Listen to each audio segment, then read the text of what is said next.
They say every royal lineage ends with a tragedy, but none ended the way hers did. On a moonless night in the eastern wing of Chateau Saint-Denis, long before the first scream tore through the corridors, something else arrived, a smell. Thick, rotten, unmistakably wrong. The night watchman who first sensed it later swore it felt alive, as if the darkness itself were exhaling through the cracks of the Queen's sealed chamber. He paused only a moment, because no one, not even a king's guard, was allowed to linger near that door. 40 minutes later, chaos exploded into the hallway. A midwife stumbled out, pale as parchment, clutching the wall as though the stones themselves might swallow her. Behind her, an elderly chaplain moved in slow, rigid steps, carrying a small bundle wrapped in black cloth, held not with tenderness, but with fear. Inside that chamber, Queen Jean, the last blood of the Valois dynasty, had given birth. Too early, too alone, and under conditions no royal woman had ever endured. What came into the world that night was not recorded in full, not officially. Only fragments survived, skin darkened, signs of decay, a cloth that wouldn't wash clean and had to be burned before sunrise. But that was only the beginning. Within days, the Queen's body began changing in ways no physician could explain.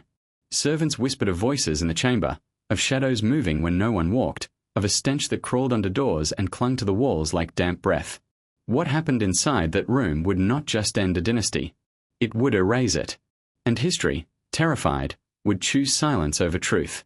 The last hour of a royal night was always the quietest. By then, the musicians had been dismissed, the last candles in the great hall had guttered out, and even the whispers of ambitious courtiers had thinned into snores behind heavy oak doors. Only the stone remembered everything it had heard that day, the promises, the lies, the hurried prayers. And in the eastern wing of Chateau Saint-Denis, the stone listened still. Frederick, one of the castle's night watchmen, had walked this same route 100 times. His boots knew each loose flagstone by heart. His hand found every crack in the cold wall when the wind slipped through and made the torchlight tremble. He preferred this part of the castle. The eastern wing was reserved for the Queen and her women, sealed off, guarded, untouched by the rowdy life of the court. To Frederick, it felt cleaner, almost sacred. Tonight, though, something was wrong. It happened mid-step, as routine and familiar as breathing. He turned the corner toward the Queen's sealed apartments, the iron tip of his spear scraping lightly along the stone, when a smell rose up and stopped him dead.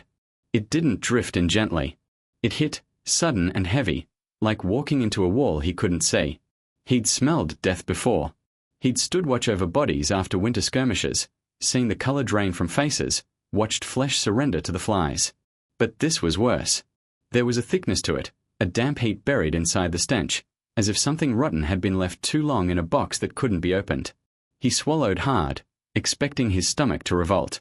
Instead, his lungs refused to draw another full breath. He lifted his torch higher, as though the light might somehow burn the smell away. It didn't. The air itself felt different here, heavier, reluctant to move, like the very corridor had learned to hold its breath. Frederick glanced down. No spilled wine, no broken jars, no dead animal. Only the seamless run of stone and the long shadow of the Queen's door. The door. It dominated this stretch of hallway. Thick oak, iron-banded, the royal crest carved deep above the latch. 2 wax seals, still unbroken, shone faintly in the wavering light. The order had been clear. No one entered the Queen's chamber without written permission. Since her confinement, since whispers of complications and weakness had spread through the servants' hall, that door might as well have guarded a tomb. Yet something on the other side was spoiling. Frederick shifted his weight, torn between duty and fear. Call someone? Wake the captain? Or admit nothing, keep walking, pretend the scent of putrefaction hadn't reached his nostrils like a hand closing over his face? He muttered a curse under his breath, against the summer, against the castle, against his own imagination. Just the drains, he told himself. Old pipes. Stale water. Still, he stayed there a moment too long, torch crackling quietly, eyes fixed on a door that did not move. Far down the corridor, a bell rang once. Low, thin, quickly muffled. Not the deep toll of the chapel, not the clean ring of the servants' bells. This was different, a private signal, one reserved for those on the Queen's floor. Frederick stiffened. The sound vibrated through the stone beneath his boots. Then came footsteps. Soft at first, then frantic. A woman's figure rushed into view at the bend of the corridor, skirts gathered in her fists, hair half loosened from its pins, face drained of all colour. Madame Helen, the midwife. He had seen her before, passing quietly through servants' passages, summoned in the night when some noblewoman's labour came too early or too hard. She was never supposed to be here, on the Queen's floor, near the royal chamber. The law was clear. Only the official physician and those chosen by the court could touch royal blood. Yet here she was, palms scraping along the wall for balance as if the castle itself were moving under her. "Madame." Frederick took a step forward. "Do you require—" "Don't," she rasped, barely turning her head. Her eyes looked not at him but through him, like she was still watching something in that room behind the door. Her mouth opened, closed again, as if the words she wanted to release were too heavy to lift. He saw the tremor in her hands, the stains darkening the front of her apron, the faint sheen of something on her forearms she hadn't had time to wash away.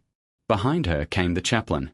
Father Matthew was old and small, but he moved with the slow, deliberate care of a man carrying a relic. No, not a relic, Frederick realized with a chill, a bundle. A bundle wrapped in black cloth, tied too tightly to be anything but deliberate. The chaplain's arms were stiff, his hands positioned just so, fingers spread as though desperately trying not to feel the weight pressing against them. The smell grew stronger as they approached, until Frederick's eyes watered. It wasn't just rot. There was a sour tang, a wetness to the scent that clung to the back of his throat. He took half a step back, more from instinct than from thought. "What?" he began. "Silence," Father Matthew whispered. Not a command barked in authority, but a plea. His eyes, red-rimmed and shining, did not leave the bundle he carried. "For the Queen's sake. For your own." The three of them passed beneath the carved crest of the royal door. Helen pressed herself to the opposite wall, fingers digging into the mortar, as though refusing to brush the wood of the chamber even accidentally. The chaplain kept his gaze low, the bundle cradled against his chest, black cloth absorbing what little light the torch threw off. For a split second, as they turned toward the stairwell, the cloth shifted. It was nothing more than the way fabric folds when a carrier changes his grip, barely a movement at all. But Frederick's imagination seized on it. He thought he saw an outline beneath the cloth, too small to be a full-term infant, too rigid to belong to one that had died peacefully. The air rushed from his lungs in a short, involuntary gasp. The midwife flinched at the sound.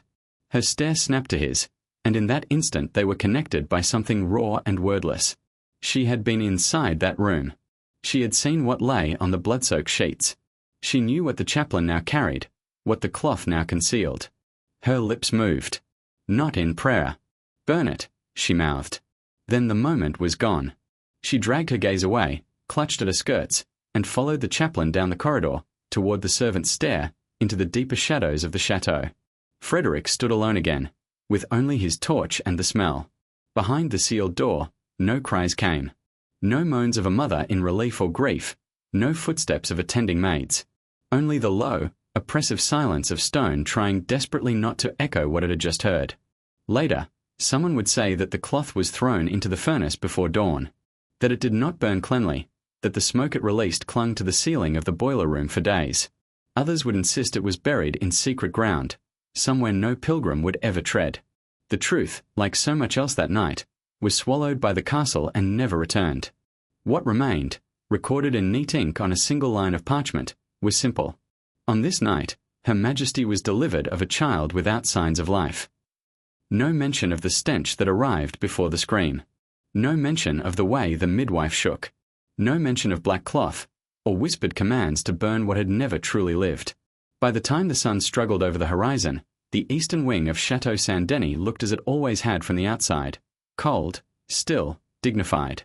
But for those who had walked its corridor that night, nothing about it would ever be ordinary again, because they all understood, in ways they could never confess aloud, whatever had come into the world behind that sealed door.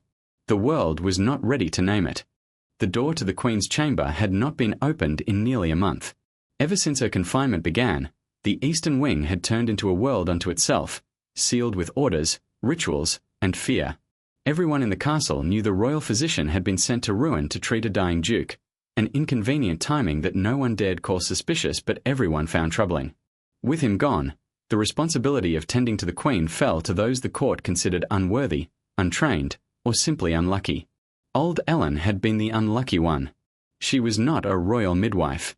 She was not permitted, by decree or custom, to lay a hand on a woman of noble blood, let alone one who carried the last hope of a ruling dynasty.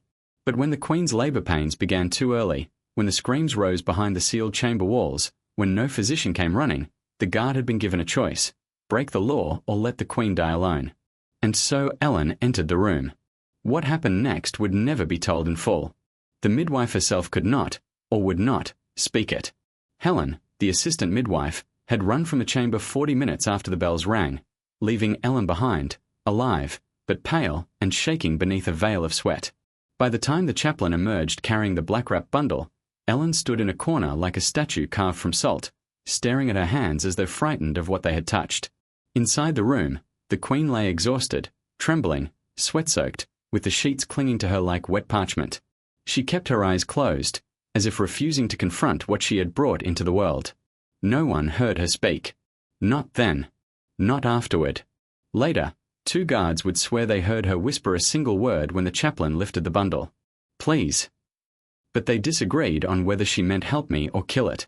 Like all royal births, records had to be made, exact, formal, stripped of emotion. But the scribe summoned that night could barely hold his quill. The parchment trembled as the chaplain dictated with a voice as hollow as the halls. Her Majesty, Queen Jean of Valwis, delivered a child without signs of life. The body showed discoloration, possible signs of distress. No breath taken. There was no mention of decay, or the way the infant's skin had darkened in uneven patches. No note about the smell, an odour so strong the midwives wiped their faces with vinegar-soaked cloths to keep from retching. No detail of the stiff, unnatural way the tiny limbs bent or refused to bend. When the chaplain handed the scribe the black cloth, demanding it be removed from the record room and destroyed, the scribe nearly dropped it. The fabric was heavy, damp, warm in a way it should not have been. "What is this?" he asked, voice cracking. "A swaddling," Father Matthew said. "Burn it. Tonight." "But, is it stained?" The chaplain met his eyes for the first time. "It will not wash. Do you understand me? Burn it." The scribe nodded quickly, but the furnace keeper later insisted he never received such an order, and the rag was never thrown into the fire that night, or at least not by any hand he recognized. Whether the chaplain burned it himself or whether the cloth found its way into some darker ritual remained a matter of palace rumor for years to come. At dawn, when the first pale light bled into the courtyard, the Queen's chamber was sealed again. No servant was allowed inside. No witness was permitted to speak. The bedclothes, the towels, the rags, and even the water basins were carried out and burned under the oversight of the castle steward, who stood with a cloth tied around his nose, his eyes watering from more than the smoke.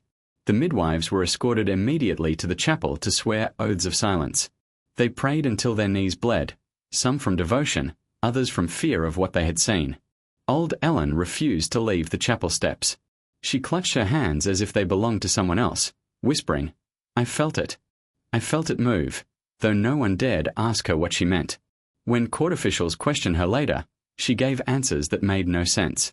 "It was cold, but it burned," she murmured. "It was small, but heavy. It breathed something, not air." After that, no one asked her anything again. Rumours began to crawl through the castle faster than truth could smother them. Servants whispered that the child had not simply been stillborn, it had been wrong. Not malformed in a way nature sometimes allows. Not sickly, not weak. Something else. Something that made grown men cross themselves twice and whisper prayers in the storage cellars. Some said its skin had peeled in thin sheets. Others claimed it was coated in dark mucus, thick and slick like oil. A few insisted they heard it sigh, a wet, rattling sound, when the chaplain lifted it. All of them agreed on one thing: the smell. No one forgot the smell. It clung to the midwives' clothes even after washing.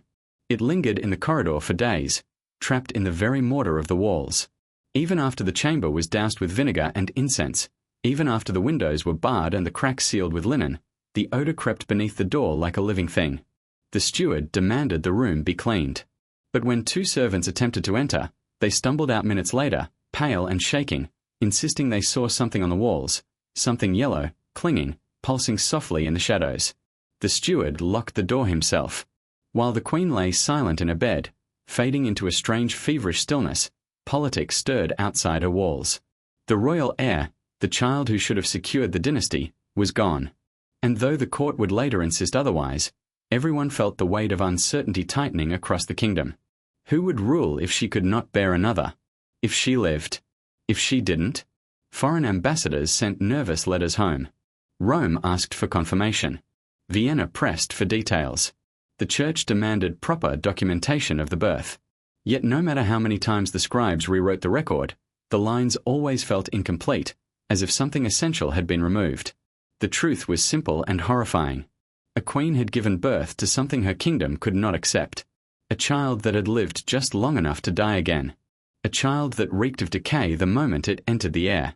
And whatever had begun in that room, whatever had poisoned the sheets, sickened the midwives, unsettled the guards, and hollowed the queen's gaze, was only beginning to take shape. Because as the sun rose that morning, as the castle tried to pretend nothing unusual had occurred, as the black cloth vanished from the record halls and Ellen whispered prayers no one recognized, something else lingered behind the sealed door. Something the queen would soon begin to see in her dreams.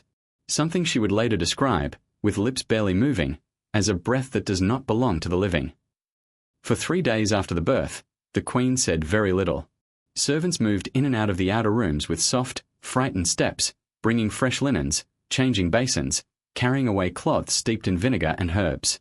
They learned to hold their breath as they passed the inner door. The stench that had begun on the night of the stillbirth did not vanish with the child's removal. If anything, it settled more deeply into the stone, as if the walls themselves had inhaled and refused to exhale. Queen Jean lay beneath a canopy of heavy fabric, the carved posts looming over her like 4 watchful sentinels. At first, her ladies thought she was simply exhausted. Her skin was clammy, her hair plastered to her temples, her eyes half open and glassy. She responded to questions with faint gestures, a nod, a slight tightening at the corner of her mouth. But her voice, the voice that had once silenced an entire court with a single word, was almost absent. On the morning of the 4th day, it disappeared entirely. "Your Majesty," one of the maids whispered, smoothing the linen near her shoulder. "Shall I open the shutters? Just a little air." The queen's lips moved, but no sound emerged. Her gaze drifted to the ceiling, following cracks in the plaster as though they were lines on a map. When the maid tried again, asking if she wanted water, the queen's fingers twitched once and then lay still. By nightfall, the servants began to talk. "She doesn't speak at all," one asked in the kitchen, hands busy with dough. "Not to us," another replied. "She moved her lips. No sound. Like she's talking to someone we can't hear." They laughed nervously, called it exhaustion, the shock of loss.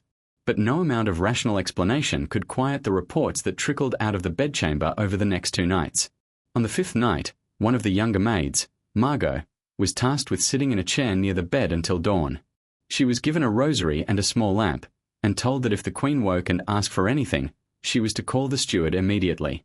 The queen did not ask for anything. Not food, not water, not comfort.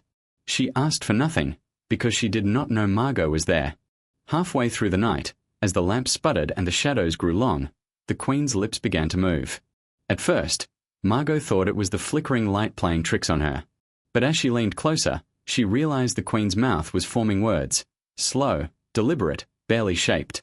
A faint whisper threaded through the air, too quiet to carry the meaning but strong enough to freeze the girl in her chair. Margot rose, taking 2 hesitant steps toward the bed. "Your Majesty," she murmured. "Do you?" Jean's eyes snapped toward her with such suddenness that Margot's breath caught. The queen's pupils were wide, the irises almost swallowed whole by darkness. Her lips kept moving, but now the sound had returned, not the sound of words spoken to the maid, but of someone continuing a conversation already underway. "Coiled, black, it breathes, at my side." Margot's heart hammered in her chest. There was no one else in the room, no one at the bed's edge. Yet the queen's gaze drifted to the empty space beside her, as though tracking movement that only she could see. "The serpent again," Jean whispered, voice barely audible. "Not outside. Inside. Around the cradle that isn't there." The maid bolted for the outer room, nearly tripping over her own feet, and spent the rest of the night praying in the corridor. By the next morning, the story had changed shape as it moved through the castle. The queen saw a black serpent coiled on her chest. She felt a child's breath at her ear. She spoke to something in the dark that refused to answer. On the 7th day, The spots appeared. At first, they were nothing more than small, faint marks along the pale skin of her abdomen, brownish, bruised-looking, like the shadows of fingers pressed too hard and then removed. One of the remaining attendants, braver or more foolish than the rest, dabbed at them with a cloth dipped in vinegar. They did not fade. By evening, more had emerged along her inner thighs, blooming outward in irregular shapes. They didn't behave like ordinary bruises or rashes, didn't redden, didn't blister, didn't follow the lines of pressure or friction. They simply appeared, as if something beneath the skin had decided to rise closer to the surface. When the royal physician finally returned from ruin, he walked into a storm. The castle was restless. The servants were skittish. The courtiers avoided the eastern wing altogether, claiming they were giving Her Majesty privacy, when in truth they could no longer ignore the smell that drifted through the corridors on still days. Dr. Fouquet, thin, tired, fingers stained with ink and herb juice, did not bother with courtly niceties. He went straight to the Queen's chambers, knocked once out of habit, and then entered with a handkerchief pressed to his nose. The sight that greeted him was not what he expected. The Queen lay unnaturally still, her eyes half-lidded, her lips dry and cracked. The air was thick with incense, vinegar, and something else far less dignified. The sheets beneath her were clean for now, but he could see the faint discoloration on the mattress edges, the way the fabric near her hips sagged as though damp. He asked everyone to leave the room. Then he examined her in silence. When he lifted the linen, he saw the spots. They had spread further than the servants dared mention, some still flat and dark, others slightly raised, edges indistinct, creeping across her skin in patterns that bore no resemblance to any illness he knew by name. He pressed lightly near one of the larger marks on her abdomen. The Queen did not flinch. "Does this hurt, Your Majesty?"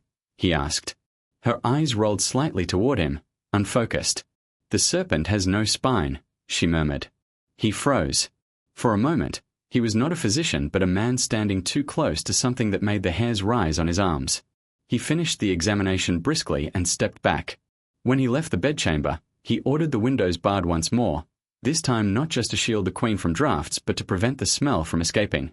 Incense burners were lit in every corner. Poppy broth was prepared and forced between her lips with a spoon, an attempt to calm whatever fever burned inside her and whatever visions seemed to walk beside her bed. "No one enters without my order," Fouquet told the staff. "Not even her confessor. Her condition is unstable. She must be protected from agitation." "And from what is in there with her, doctor?" one of the maids whispered. He did not answer. While the Queen sank further into that strange half-sleep, the outside world continued to move. Letters from distant religious houses arrived in the capital, carried by couriers who rode without pause. One, from the Abbey of Saint, spoke of uneasy nights. Voices in the cells, the abbot wrote. Steps in the cloisters when all are accounted for. The statue of the Virgin in our chapel was found with what appeared to be dried blood beneath her eyes. We cleaned it. It returned. The letter reached the Archbishop the same week he heard of the Queen's stillbirth and subsequent illness. To him, patterns emerged where others saw only coincidence. A royal child who never drew breath. A queen whose body was now marked, whose mind seemed to wander in unseen corridors. Monks hearing voices, statues weeping blood. An inquiry was ordered. A young deacon, eager and earnest, volunteered to travel between the palace and the abbey, to observe, to pray, to report. He did not last long. A few weeks later, he vanished from his cell without disturbing the door or window. On his bed lay a single parchment, words scrawled over and over in increasingly broken handwriting. Die Child. Die Child. Die Child. The document was quietly removed. Fear of scandal outweighed curiosity. Yet whispers multiplied. In foreign courts, ambassadors wrote carefully reassuring reports. The Queen of France is gravely ill, but stable. The aftermath of childbirth is severe, yet contained. There is no threat to the succession. No one believed those lines completely. Not even the men who wrote them. Because somewhere behind the sealed doors of the eastern wing, a woman lay with spots blooming beneath her skin, her voice broken into whispers about serpents and breath that did not belong. And even if no one could say what was truly happening to her, they all understood that whatever had come into the world with that child had not left with its body. It had stayed. In the room. In her. In the palace itself. For a palace built to withstand centuries of war, weather, and political storms, Chateau Saint-Denis was strangely powerless against one thing: smell. Not the pleasant scents of court life, the perfumes of noble women, the roasted meats drifting from the kitchens, the incense that hung in the chapel rafters. Those belonged to everyday life, familiar and expected. But the smell that seeped from the Queen's rooms was something else entirely, something the stone had never known and could not contain. It began as a faint trace, lingering after the birth, a sour undertone that clung to the straw mattresses and heavy drapes. Servants masked it with lavender, vinegar, camphor, anything they could crush or boil or burn. They opened the shutter slits when they dared. They stuffed herbs into cracks in the floorboards. They carried out basin after basin of water darkened by cloths they refused to describe. None of it worked. By the end of the second week, the smell had grown thicker, heavier, almost oily in the air. It didn't linger in pockets. It spread, slowly but relentlessly, like a tide creeping up ashore. It crawled beneath door frames. It slid over polished wood. It seeped into tapestries no matter how tightly they were woven. A few servants swore the odor was warm, as if the air carried a fever of its own. When the Queen's chambermaids lingered too long inside, they emerged with rashes along their arms, tiny red marks that burned when touched. One kitchen girl fainted when she walked past the eastern wing, her nose bleeding without warning. The steward insisted she was delicate, prone to dramatics. But even he began avoiding the corridor whenever possible. By the middle of the third week, the horses refused to enter the stables nearest the wing. They reared, snorted, stamped their hooves, and turned violently away from the entrance as though sensing something invisible. The stablemaster tried to lead them through with ropes, sugar cubes, gentle words. Nothing worked. Eventually, they closed the stable for repairs, though everyone knew no hammer or nail could fix the true problem. The dogs fared worse. Several palace hounds began howling at night, long, mournful cries that echoed across the courtyard. They stared toward the eastern windows with their fur raised and their bodies trembling. One dog clawed at the kennel door until its paws bled. Another refused to eat for 2 days. The kennel master claimed they sensed death. A groom whispered that it wasn't death they feared, but something that refused to die. Within the castle, tasks near the eastern wing became a punishment. No one wanted to carry linens there. No one wanted to refill the incense burners or scrub the chambers or sweep the halls. Even footmen who'd bragged of fearlessness found excuses to stay away. Lost keys, sore backs, unexpected duties elsewhere. The captain of the guard accused them of cowardice, but that same night he sent his lieutenant to check on the Queen instead of going himself. The lieutenant retched halfway down the hall. Inside the Queen's chamber, conditions worsened. The marks on her skin, once faint, had spread along her abdomen and thighs. Some had grown darker. Others had softened around the edges, seeping into each other like stains on wet parchment. One especially large mark sat just below her ribs, shaped like an uneven crescent. When Dr. Fouquet pressed it gently with 2 fingers, her skin did not spring back, it wavered, as though the flesh beneath had become less solid. The physician scribbled notes furiously. He requested that her linens be changed more often. But even the bravest attendants could barely stand the air inside the room. They moved quickly, holding their breath as they lifted sheets or turned pillows. Several began wearing cloths soaked in rosemary water over their noses. One girl vomited in the corridor after tending to the Queen and begged the steward not to send her back. But the steward could not find replacements. Everyone knew that service in the eastern wing was a death sentence for the senses, if not for the soul. The Queen lay beneath 2 coarse linen sheets, barely moving. She didn't respond when touched. She didn't blink when the lamplight shifted. Only her eyes remained open, staring at something none of them could see. Margot, the maid who had witnessed the Queen's midnight whispers, refused to enter the inner chamber again. She insisted she felt someone standing behind her in the dark, someone who breathed cold air on her neck though no one was near. "You felt a draft," the steward said. "This house hasn't had a draft since the shutters were sealed," she whispered. And she was right. The church intervened next. The archdeacon had received troubling reports from the abbeys, voices in the dark, unexplained phenomena, signs that made superstitious monks tremble. Combined with the Queen's decline, the church saw a pattern that the physicians insisted was impossible. Regardless, 3 monks from Toulouse were summoned, men renowned for chanting over the dead, for cleansing rooms where corruption might linger. They arrived wearing simple robes and carrying ash-marked scrolls and bells. For 3 nights, they sang outside the Queen's door. Their voices rose in braided harmonies, flickering like candle flames, filling the corridor with low vibrations that made servants elsewhere in the palace cover their ears. They drew symbols in ash on the door, simple, stark, intended to purify and protect. On the fourth night, they were denied entry. The guards stationed near the chamber claimed they heard something splash inside, something thick, like liquid striking stone. When the monks demanded the doors be opened, the guards refused. At dawn, the steward arrived with the keys. The door swung open. The floor was dry. But on the far wall, directly opposite the door, was a print, a dark, wet outline of a hand. Too large to be a woman's. Too defined to be imagined.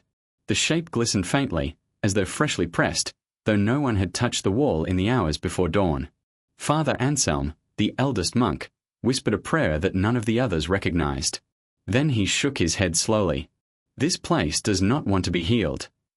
The Queen's condition deteriorated further. By the end of the fourth week, the ulcers appeared, black, wide, soft-edged wounds in the paranal region, each the width of 3 fingers. The skin around them gave off a sickly, sweet smell, the scent of rot long past early decay. Her linens soaked through faster than the attendants could replace them. Furniture had to be removed and burned. Curtains were boiled in lye, but the smell clung to them like a curse. The windows were boarded up. The incense burners never stopped smoking. A single lantern remained lit inside the room, casting a dim orange glow that flickered against the Queen's unmoving face. A monk who glimpsed her in that light said she looked like a mummy someone had forgotten to bury. Another insisted her pupils dilated whenever someone whispered the devil's name. And still the stench grew worse. By the time rumors spread to the city, by the time servants began to quit and guards called in sick, it no longer mattered whether anyone understood the cause. The fact remained. Something inside the Queen's chamber refused to die. Not the smell. Not the illness. Not the fear. It clung to the walls, the floors, the very air of the palace. And everyone, from the lowest scullery maid to the most seasoned knight, knew the truth they dared not speak aloud. Whatever had been born in that room had left something behind. Something that was still growing. In every crisis, there comes a moment when people stop pretending they can explain it. At Chateau Saint-Denis, that moment arrived in the 5th week. The physicians had exhausted their knowledge. The servants had exhausted their courage. The incense had exhausted its power to mask what lingered behind the Queen's door. The air of the eastern wing felt heavier by the day, each breath a labor, each step a negotiation between duty and the instinct to flee. And so, when medicine and reason failed, the palace turned to ritual. It was the archdeacon's idea. He came to the archbishop late one evening, his face drawn, his hands stained with ash from the door he'd blessed a dozen times already. "She is not just sick," he said quietly.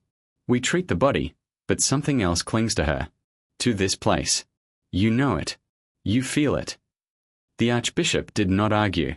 He had read the letters, the ones from the abbey about voices in the night, from the countryside about newborns with peeling skin, from frightened priests who saw patterns in the week's events that were too precise to be coincidence. "What do you propose?" he asked. The archdeacon took a breath. A rebirth rite. Over her bed. 3 nights of prayer, relics, a symbol of holy flesh renewing corrupted flesh. We must ask for the restoration of what was broken, as if invoking a second, purer birth. The archbishop hesitated only a moment. Then he nodded. "Do it quietly," he said. "There must be no scandal. No talk of curses. It is a mass for her recovery. Nothing more." They chose an image of John the Baptist. Not a statue. The palace had none that could be moved easily, but a painted cloth preserved in the cathedral treasury, a depiction of the saint's face, serene and sorrowful, lips parted as if mid-sermon. It was not considered a relic of the highest order, but it had history. It had been carried in processions during plagues, in sieges, in times when the city begged heaven to notice its suffering. Now it would hang over the bed of a queen. On the first night, they brought it to the eastern wing under cover of darkness. A handful of monks, the archdeacon, a scribe too frightened to refuse the assignment, and 4 guards who wished more than anything to be anywhere else. They climbed the echoing stairs in silence, the painted cloth rolled carefully around a beam. The Queen's room was prepared for them. Her attendants had withdrawn. Only a single lantern remained, its light thin and unsteady. The Queen lay as she had lain for days, on her back, eyes open, chest barely rising. Her lips moved occasionally, but no sound could be heard. The smell hit the monks as they entered. One gagged, crossing himself rapidly. Another whispered a prayer under his breath. But they did not turn back. They hung the cloth above the bed, its painted face gazing down at the Queen, framed by candlelight. The archdeacon intoned the first prayers of the rite, words that spoke of cleansing, of corrupted flesh restored, of life drawn from death. "May the holy intercession fall upon this bed," he said, voice low but steady. "May what is broken be mended. May what was born in darkness be brought into light." They chanted through the night in shifts, voices rising and falling like a tide. The Queen did not stir. Once, near midnight, one of the monks thought he saw her eyes shift toward the cloth above her, but when he blinked, her gaze had returned to its fixed, distant point on the ceiling. On the second night, they returned. The stench was worse. One of the guards refused to cross the threshold. He insisted he saw something flicker at the edges of the lantern light, as though the shadows themselves were breathing. He remained in the doorway, gripping his sword until his knuckles whitened. The prayers continued. Throats grew raw. The archdeacon's voice cracked on the final psalm. Still, the Queen did not move. On the third night, even the most pious among them were weary. The archdeacon's hand shook as he lifted the censer. Ash from the door symbols smudged his sleeves. He felt the resistance of the room, not in any visible way, but in the way the air seemed to weigh on his shoulders. The candles guttered more easily here. The smoke curled downward instead of up. Still, he began the rite again. "May what clings be driven out," he said quietly, eyes on the Queen's face. "May what is not of God find no place to rest." The Queen's lips moved. He paused, leaning closer. For a heartbeat, he thought she whispered his name. Then he realized she wasn't speaking to him at all. "It won't leave," she breathed. It found another room. He straightened, heart hammering. Before he could ask what she meant, her gaze slid away, reverting to that empty point somewhere beyond the ceiling. At dawn, they finally left the chamber, exhausted and unsure of what, if anything, they had done. The cloth fell on the fourth day.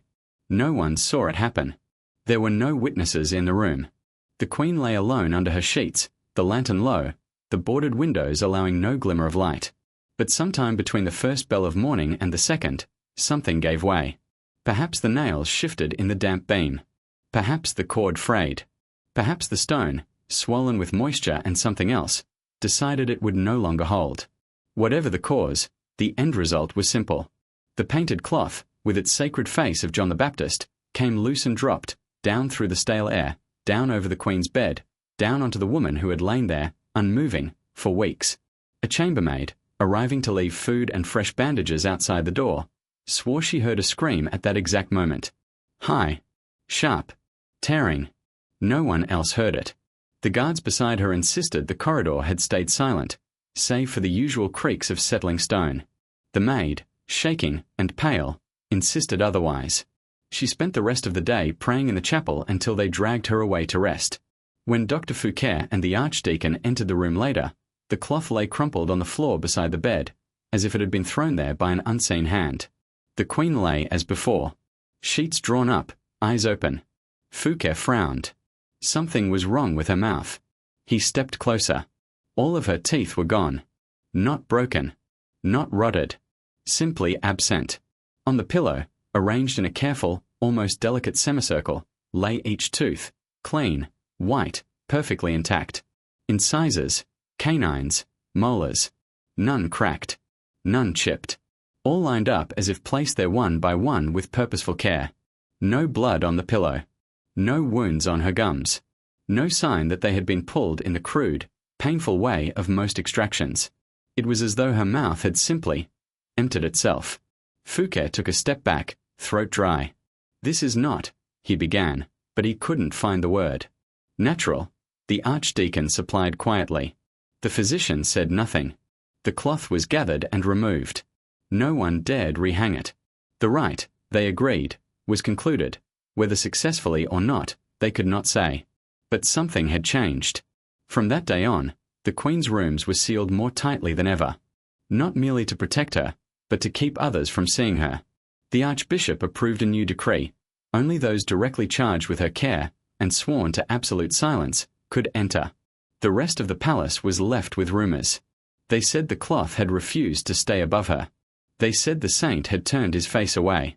They said the teeth were a sign that whatever was inside her no longer needed to eat like the living. And for the first time, more than one person dared to whisper that perhaps the queen was no longer being treated as a patient. Perhaps, now, she was being contained. When the queen's teeth were found laid out like a silent offering on a pillow, the palace crossed an invisible threshold. It was no longer a matter of illness, no longer a matter of grief or the trauma of childbirth. Something else was unfolding, something that demanded containment rather than healing. And containment required walls. The Archbishop issued a formal order before sunset. Her Majesty shall remain in isolation. No entry without sanction. Preparations must be made. He did not elaborate what preparations meant, but by then, the entire Eastern Wing seemed to understand a change had come.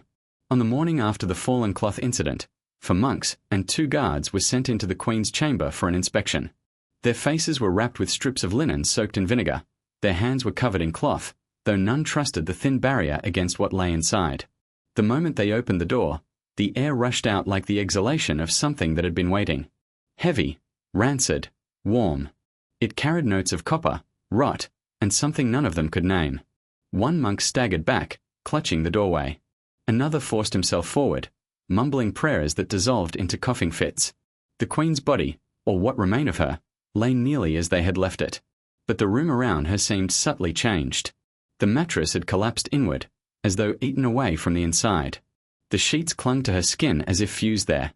Her left thigh was partly uncovered, and though the monks refused to speak of it in detail afterward, one admitted he saw a dark split in the flesh, its edges branching like the cracked bark of a dead tree. But the worst discovery lay in the corner. The swaddling cloth. The one that had been burned, or should have been burned, on the morning after the stillbirth. It sat there stiffly, as though someone had folded it and placed it deliberately on the floor. Dried mucus and a reddish crust clung to the fabric, preserved in the fibers. No one could explain how it had returned. No one dared touch it. When one monk stepped forward to pray over the bundle, his voice faltered. His eyes rolled back, and he collapsed mid-verse. They carried him out, limp and unresponsive. He never spoke again. By midday, a new decree circulated through the palace. The Queen's body cannot be moved. A new chamber shall be constructed around her. It was an idea so unnerving that even the guards questioned it. But the Archbishop insisted. The Queen could not be transported without risk. Risk to her. Risk to the palace. Risk to everything. So they would build a chamber inside her room, walls within walls, sealing her where she lay. A coffin the size of a cell. A room designed to contain not a living queen, but whatever she had become. Carpenters were summoned from the city of Lyon. All refused. Whether they sensed danger or simply could not stomach the task, the result was the same. After hours of pleas, bribes, and threats, 2 young novices, handymen from the abbey, hardly more than boys, agreed to do the work. They arrived carrying timber blessed with holy water, their tools wrapped in cloth as if touching them barehanded would somehow invite corruption. They were not allowed to enter alone. 2 guards, a scribe, and a monk accompanied them, forming a reluctant escort. The sound of hammering began soon after, short, sharp blows muffled by the heavy stones. The palace pretended not to hear. Not the servants whispering in the kitchens. Not the nobles who had long since stopped asking about the Queen. Not the guards whose patrols now skirted the entire Eastern Wing. The construction lasted 2 full days. The novices worked without rest, pausing only when their hands shook so badly they could no longer grip their tools. The monk overseeing them prayed continuously, voice hoarse but unbroken. The guards stood as far from the bed as their duty allowed. At one point, while lifting a crossbeam, a wriggling white thread slid from the Queen's ear onto the sheets. One guard gasped. Another choked down bile. The novices dropped the beam and refused to touch it again until the monk pressed a rosary into their hands. The thing on the sheets disappeared quickly. No one saw where it went. By dawn of the 3rd day, the structure was complete. A wooden chamber built entirely around the Queen's bed, enclosing her like a relic or a threat. The only access was a small, narrow door barred from the outside. A space for a body that was not trusted to stay still. When the novices finished, they staggered out of the Queen's room, pale and trembling. They refused payment. They asked only for permission to leave the palace grounds before sunset. Permission was granted. They ran. The Archbishop stepped into the now transformed chamber, looked through the narrow door into the wooden enclosure, and whispered, "Forgive us." Then he shut the door. Then he barred it. Then he sealed it with wax. The queen was no longer a patient. She was now something preserved, contained, hidden. Word spread quickly through the palace, and then through the capital, though no one admitted to being the one who carried the rumor out. Servants whispered that the chamber was not meant to protect her, it was meant to protect them.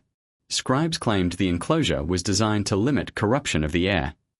Guards muttered that it was to prevent her body from rising. No one agreed on what exactly had happened to her, but all agreed on the tone of the archbishop's final act. Fear. Not reverence. Fear. 3 nights after the sealing, the eastern wing was declared a restricted zone. Guards were posted outside its gates. They lasted 1 night. One vanished before dawn, leaving only a trail of footprints that ended abruptly in the middle of the hallway. The other was found in the stables at sunrise, naked, shaking, eyes wide with madness. A cross had been burned into his chest, too precise to be self-inflicted. His fingernails were torn and bleeding, as though he'd clawed at something no one else could see. Under his bed, they found a note written in a jagged hand. "There's someone whispering inside. And it's not her." By this time, even the palace officers dreaded their morning briefings. At one such assembly, the Hofmeister struggled to compose himself before giving his update. "The stench," he said, wiping his forehead, "has grown stronger despite the sealing. It seeps through the walls now. Into the beams. Into the stone." 2 guards had developed fevers overnight. A laundress showed ulcerated sores on her wrists. The cook resigned after claiming the water from the eastern wing cistern turned cloudy when drawn. By mid-afternoon, a courier arrived bearing a letter from the Duke of Lorraine. "If the Queen's body is not properly destroyed, we may lose half the court. I do not believe in ancient evils, but flesh that refuses to decay by God's laws is not mere flesh." The Archbishop burned that letter, but everyone in the room had already heard it. The Queen remained in the wooden chamber, silent, unmoving, sealed away from the world. The palace remained trapped between denial and terror. And the eastern wing, once the brightest part of Chateau Saint-Denis, now felt like something else entirely. Not a place where a queen lived. A place where something waited. And the walls, new and old, did nothing to keep the whispering inside. The sealing of the wooden chamber should have brought relief. It should have given the palace a sense of control, a boundary between what remained human and what no longer was. But instead, the silence that followed became its own kind of terror, heavier, deeper, and more suffocating than anything that had come before. For 2 nights after the enclosure was completed, nothing happened. No screams. No prayers. No chanting monks. No commands from the physicians. Only silence, thick and unnatural. It was the kind of quiet that made even the bravest guard shiver, as though sound itself refused to enter the eastern wing. But on the 3rd night, the whispers began. The first to hear them was Matthew, a young sentry posted at the far end of the corridor, a place chosen specifically so no sound from the Queen's chamber could reach him. Or so they believed. He had been standing beside a cold torch sconce, fighting sleep, when he felt a breath against the back of his neck. Light. Damp. Familiar in a way he could not place. He turned immediately, spear raised. No one stood behind him. The corridor stretched empty in both directions, the shadows long and trembling with candlelight. He forced a laugh, told himself it had been his imagination, and resumed his post. Then he heard it again. A whisper, soft as the brush of silk on stone.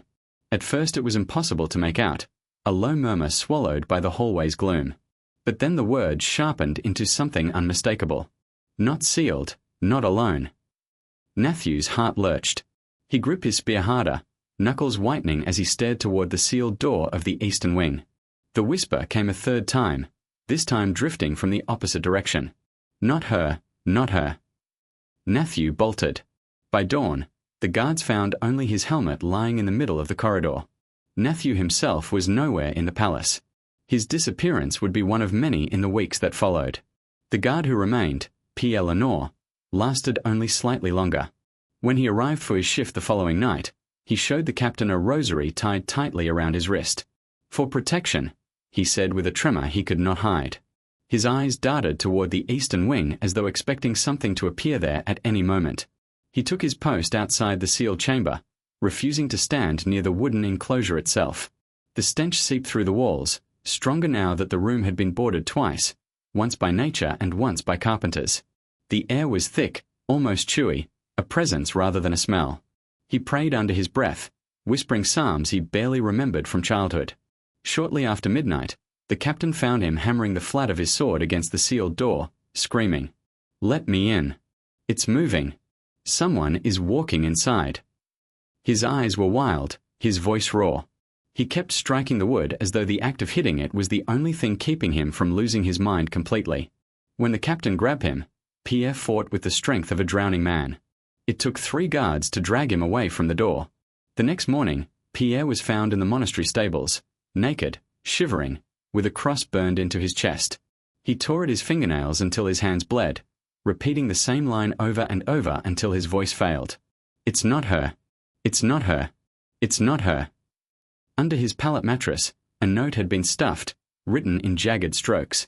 "There is someone whispering inside. And it is not her." The note was taken to the council. No one spoke as it passed from hand to hand. The archbishop ordered immediate protective rites across the entire palace. The first of these took place at dawn. Monks lined the corridors with incense burners. Guards were given blessed candles. Servants sprinkled salt at thresholds, leaving white trails on the stone. But none of it mattered. Not to the smell. Not to the sickness. Not to the whispers. Because even as the prayers reached every corner of the palace, something beneath the Queen's chamber continued to grow. At the next morning assembly, the Hofmeister delivered a report that made the council physically recoil. "The stench," he said, rubbing his temples, "is stronger despite the ceiling. It seeps through the wood, through the stone. It has saturated the beams, the walls, even the ceiling." 2 guards had developed fevers so violent their teeth chattered uncontrollably. A laundress showed ulcerating sores on her wrists and neck. The well nearest the eastern wing produced cloudy water at dawn. "The contamination," the Hofmeister whispered, "spreads." A courier arrived midday bearing a letter from the Duke of Lorraine. The room darkened when the seal was broken. His words were blunt. "If the Queen's body is not properly destroyed, we may lose half the court. Flesh that refuses to decay by God's will is not flesh. It is danger." The archbishop burned the letter immediately, but the flames did nothing to erase the fear written on every face. Meanwhile, the Queen remained in her wooden cell, unseen, unheard, untouched. No light entered her chamber except the flicker of one lantern left burning by the carpenters. Nowhere moved except the breath of those who opened the door to leave offerings. No voice reached her except her own, if she still had one. The palace was frozen in a strange state between grief and denial. No one dared proclaim her dead. No one dared say she was alive. She existed in a limbo carved by fear and secrecy.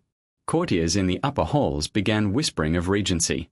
Nobles sent private letters to foreign courts, describing a monarchy suspended by illness. The rumors in the city grew darker by the day. Mothers warned children not to walk near palace grounds. Merchants refused to sell herbs to anyone wearing royal livery. Nuns in distant abbeys reported nightmares of a woman whispering behind wooden slats. And yet, through all of this, the palace clung to one hope: that sealing the Queen away would contain whatever followed her. But the hope was misplaced, because the whispering did not stop. In fact, after Pierre-Lenoir's madness, the guards began to swear it had grown louder, still faint, still indistinct, but carrying the shape of words when the night was still. Open. Not alone. Another room. Another flesh. By the beginning of the 6th week, the eastern wing was fully abandoned. The council declared it a zone of silence. No servant or priest was permitted to step beyond the gates. Fresh linens, incense, and knives were left outside the threshold every morning, collected by unseen hands during the night. No one asked who took them. No one wanted the answer. And as the palace watched, from windows, from corridors, from behind locked doors, something they had long feared became clear. Whatever had taken hold inside the Queen's chamber did not belong to her alone anymore. It had spread to the walls, to the air, to the minds of those who listened too closely. The whispering was no longer confined to the room. Now, the entire wing whispered with her, or without her. No one could say any more. In every kingdom, there comes a moment when fear outweighs faith, and survival outweighs tradition. For Chateau Saint-Denis, that moment arrived quietly, without a council vote, without a proclamation, without any noble daring to affix their seal to an official document. Instead, it came in the form of a whisper passed from chamber to chamber, from trembling lips to trembling ears. She must not remain here. No one dared say the word destroy. No one dared say dead. Instead, they spoke in soft fragments, as if the truth might break through the walls if spoken too clearly. The body is dangerous. It spreads, never decays. And yet, despite all the terror surrounding the Queen's chamber, the wooden enclosure, and the whispers that now threaded through the very stones, the palace clung, stubbornly, desperately, to the illusion that silence could save them. But silence had already failed. By the 7th week after the stillbirth, the palace was a sick house. 3 guards had fallen ill with fevers that left them babbling nonsense. 2 laundresses had sores that refused to heal. A scribe had collapsed while carrying linens near the eastern wing and had to be dragged away, screaming that the walls were breathing. Food spoiled faster in the kitchens. Fresh water turned cloudy when drawn from certain wells. The chapel candles sputtered out mid-mass. And the stench seeped further each day. It clung to the heavy curtains of the grand hall. It wove through the tapestries along the main staircase. It lingered in the hair and clothes of anyone forced to walk within 50 paces of the eastern wing. Servants wore rosemary behind their ears to ward off the smell. Guards dipped handkerchiefs in vinegar. Noble women stopped visiting the palace entirely, claiming illness, travel, or sudden piety. But the truth was simple. Something in the eastern wing was no longer staying contained. The nobles met privately, first in pairs, then in trios, then in groups large enough to be dangerous. The Duke of Anjou, always direct, said the words aloud. This is contagion of the soul. Burn the wing. Gasps filled the room. Burning a wing of the royal chateau was sacrilege. It was an act associated with war, rebellion, or shame, not with royal illness. The Chancellor tried to argue caution. The Queen was still sovereign, if living. Destroying her chambers would declare her death without ritual or blessing.